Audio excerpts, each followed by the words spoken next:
Mark Emmert, the head of the NCAA, joining us now. Why are you doing a media tour, Mark? Let me start there. Hey, Dan. Well, first of all, I'm not doing a media tour. I did do Mike and Mike last on ESPN last Friday, and I agreed to come on your show and just to answer questions about the issues that are in front of the NCAA and describe what the members of the association are trying to get done, because there's so many topics out there right now that have captured everybody's attention that it seems like an appropriate thing to do. The Shabazz Napier comments after winning the championship, what impact did that have on food, unlimited food and snacks for college athletes? Oh, I know people would like to believe that there was some kind of a causal link between his comments and the change in that policy being done this last week. But the reality is unfortunately it takes a long time to get legislation passed through the membership, and the changes in food policy have been in the works for over a year. It's something that's been talked about for a couple of years now. So I only wish that the NCAA membership can move that quickly on making decisions. So his comments didn't have any impact, but I think it was a nice, exclamation point on why there needed to be a change in the policy. But they really didn't have the impact people think. But my problem with it's such a big umbrella that you opened up, and I haven't seen a press release or something that really, puts this in bite-sized portions, no pun intended, but food for everybody, unlimited food and snacks for every college athlete. What if you're on partial scholarship or you're Division III? Help me out understand this, because it sounded like let's just throw it out there and then everybody's going to move on to another topic here. Yeah, the rule change was just a Division I rule change, and it essentially provided universities with the opportunity to make better, broader decisions about how they wanted to deal with nutrition issues, so that for the first time, non-scholarship student athletes could also eat at the training table. It eliminated some of the, frankly, silly rules that constrained issues around when you could provide snacks and a variety of other things, so that it made it really much more of the university's responsibility to determine how and when they're going to provide food for student athletes. But cafeterias are open all night. I mean, it's unlimited food. What does that mean? Is there a drive-through? I suppose if some university wanted to do that and thought that was a good decision, they probably could, but I don't think we're likely to see that. Okay, but what is it? If I'm hungry at 2 in the morning and I'm an athlete at Alabama, I got food available? There's no reason why that couldn't be provided. In fact, there's no reason why that couldn't be provided today. You can certainly make snacks available to a student, at an institution in 24 hours a day if you chose to. It's just that there's, schools have to apply their own common sense to this. You reportedly met with Adam Silver, the commissioner of the NBA, last week. The age restriction conversation point?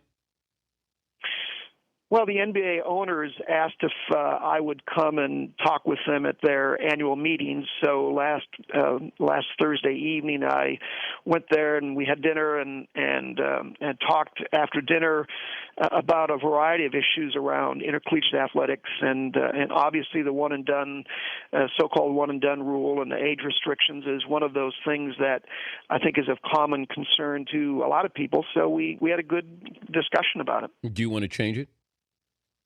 Yeah, I've personally made no secret of the fact that I think it doesn't serve intercollegiate athletics particularly well. I think the membership, most importantly, agrees that they'd like to see young men and young women come to college to play sports, want to be there because they want to be in college. When someone comes to school and they're only there for 6 months or so and they really aren't interested in being in college, they shouldn't be forced to go to college as the only opportunity available to them to pursue their professional ambitions. If someone has the ability to immediately play and they don't want to be in college, then perhaps college isn't the right place for them. Okay, but what's the option for them?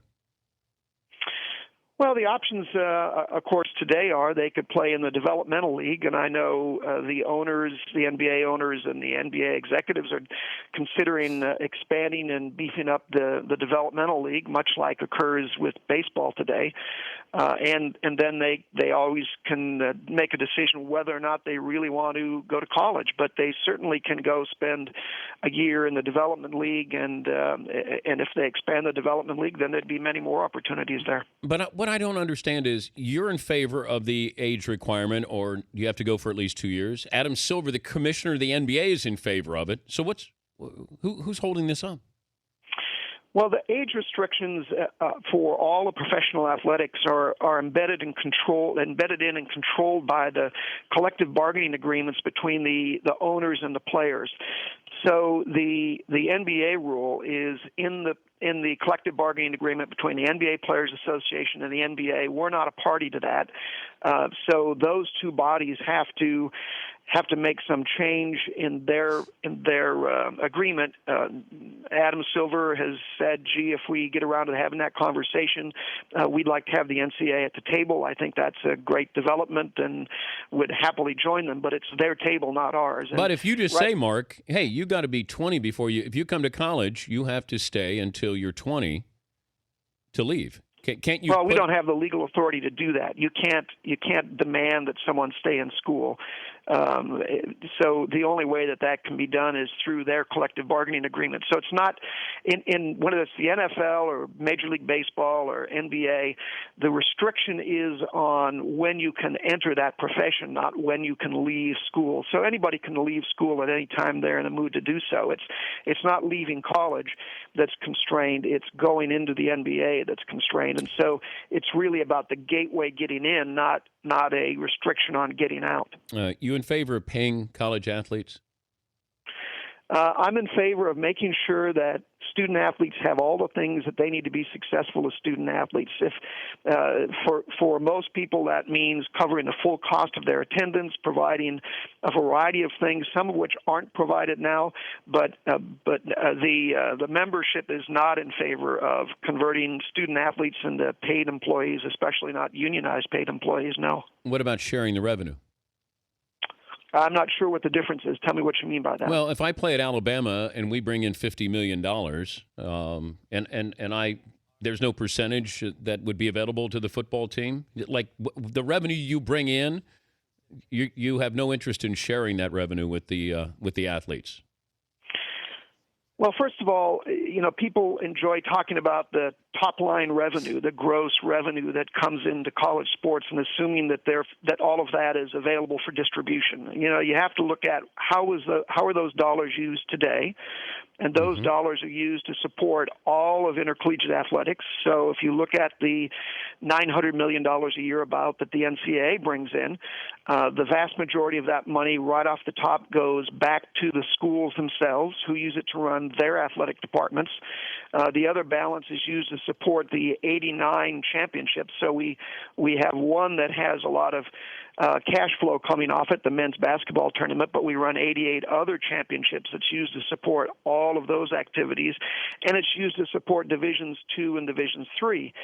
So right now, if the membership decided they wanted to reallocate that revenue and have it go toward a handful of Division 1 student athletes, they could. I suppose they could do that. But why would membership ever give up money? They would never do that. I just want to know if you were in favor of it, like minimum wage. What if an athlete is paid minimum wage for the job that he does 20 hours a week? Would you consider that? If the notion is to convert students into employees, right, change their status from being student athletes to being employees of a university, that's a completely different model, Dan. You and I have chatted about this before, if I recall. And again, the universities that have students there that are also their student athletes have them there because they want them to be part of a university community. They want them to be students. They want them to be interested in getting an education, not to be employees. if for some reason intercollegiate athletics wants to move over to an employee model, a unionized employee model, then they'd have to sit down and they'd have to figure out what would be their wages and what would be the terms of employment and what would be the terms of their hiring and firing and all the things that you do with employees. That's an interesting thing to discuss, but it's a completely different model of intercollegiate athletics, and I don't know that anybody has an interest in going down that road right now. How concerned are you about unionizing? What's going on at Northwestern? What does that mean to you right now? Well, for intercollegiate athletics, again, it means should it be successful, that it would completely change everything about college sports. It probably would call into question why universities would want to participate. The notion today is that you have college sports on your campus because you want to have students have opportunities to play sports. You want to build the community on your campus. You want to provide unique opportunities. The college sports provide about $2.7 billion worth of scholarships for student athletes right now. If, as is the case, that the one NLRB administrator ruled that scholarships are in fact compensation, now that becomes a taxable wage. It becomes something other than a scholarship in a very fundamental way. Most university presidents and college presidents that I talk to are not particularly interested in continuing sports as they exist now. If they were going to be converted into employees that are hired rather than brought to the university, and if their relationship is the same as an employee, that's really a very, very different notion than college students playing sports. Why can't a player capitalize on his likeness? Well, they can, of course. There's a lot of confusion about that. There's this notion that student athletes, after they've played, can't utilize their likeness or image, and that's just not true. They can, and they do routinely. After they're done, though, Mark. Yeah, so the issue that the members have put in place over the decades about concern about capitalizing on an individual likeness is largely one around competitive fairness and the notion that if you want to have schools be competing on relatively fair grounds and that constitutes a necessary condition for fair competition, that you don't have schools offering different rates of reimbursement for an image or a likeness in order to recruit or hire student athletes. Again, you wind up in a model where you have students who would be hired away by one school versus another based upon the kind of endorsement contract that they could offer them, and that's been the fundamental issue that the members have always seen. But let's say Johnny Manziel wants to capitalize. You're selling jerseys. Why is it Johnny Manziel can't capitalize on you or these schools selling his jerseys?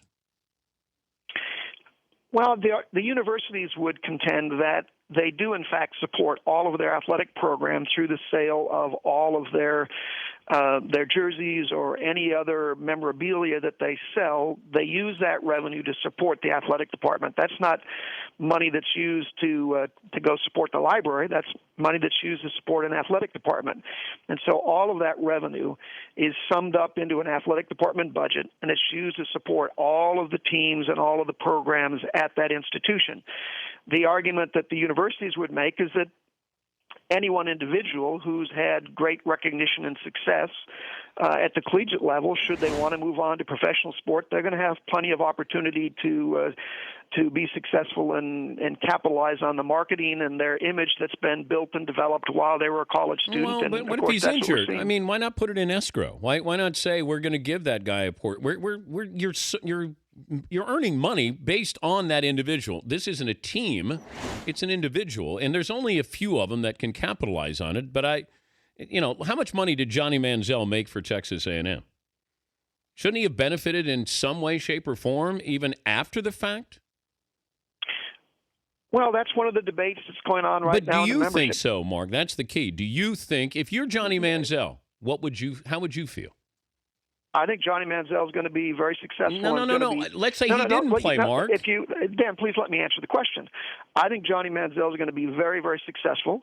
He's going to be probably a very wealthy man. I think his experiences at Texas A&M University helped position him very well to do just that. I think he was part of a team. He wasn't an individual. I think he was provided an opportunity to have world-class coaching and have world-class exposure in a system of collegiate athletics that allowed him to satisfy his professional ambitions. And I think that's a very good thing for him. Okay, who benefited more, A&M or Johnny Manziel, that relationship? I'll let you answer that question. A&M. I'm looking at the endowment, the amount of money they raised because of Johnny Manziel, who put A&M on the college football map for a couple of years. I would say A&M benefited greatly from Johnny Manziel. Manziel would have been a good football player no matter where he went. A&M wouldn't have been a good football team without him. All right. And so how do you attribute that to the university? They weren't a participant in that process? He should be. They're both participants, Mark. One got paid handsomely. You're paying Johnny Manziel on his future. He had a platform here. Well, so did every other player. Now, he lost income on. You made income off of him. So that's all. I'm just saying there's certain guys. Didn't, of course. The Texas A&M generates revenue for its athletic department in a variety of ways. Of course, as I'm sure you know, football has nothing to do with the NCAA. Football revenue has nothing to do with the NCAA per se. Football revenue all goes to the schools and to the conference. So the football revenue that was generated by the Texas A&M football team, and I suspect his left tackle and his wide receivers had something to do with his success as well. The revenue that was generated by the football team goes back into the athletic department. That revenue is then used to pay for all of the things associated with intercollegiate athletics at that university. Same model that exists at pretty much every school around the country. When you look at the total expenditures and revenue from collegiate athletic programs, last year there were under 25 schools that brought in more revenue than they spent on their athletic department. So the athletic departments have a significant amount of expenses when they run all their programs, all their sports, their revenue and their non-revenue sports, build their facilities, promote all of those programs, and have hopefully the kind of success for their student athletes that they want. You can grab any one program or any one athlete and say that, well, they help generate more revenue than other programs. There's only a couple of them, Mark. But the model of college sport has historically been that you support a broad-based set of opportunities, hundreds of students, to go to that school, and you use the revenue that comes from the revenue-producing programs to pay for and support all of them. I understand that. There's only a couple of cases, individual cases. So we're going to agree to disagree. Last question. If you played college football, Division I, would you want to be paid? I would want to have an opportunity to get an education. No, just paid. You already got your education. You got your education. You got your snacks, food, you got everything. You're playing in the SEC. Would you want to be paid? If I was playing college football or any other Division I sport, and I had an opportunity to get an education at a world-class university, all expenses paid, had an opportunity to compete at the highest level, get the best coaching, the best health care, the best training possible, I would consider that ample compensation for my being allowed to participate in that program. Mark, thank you. You bet. Mark Emmert. Good to talk to you, Dan. Head of the NCAA.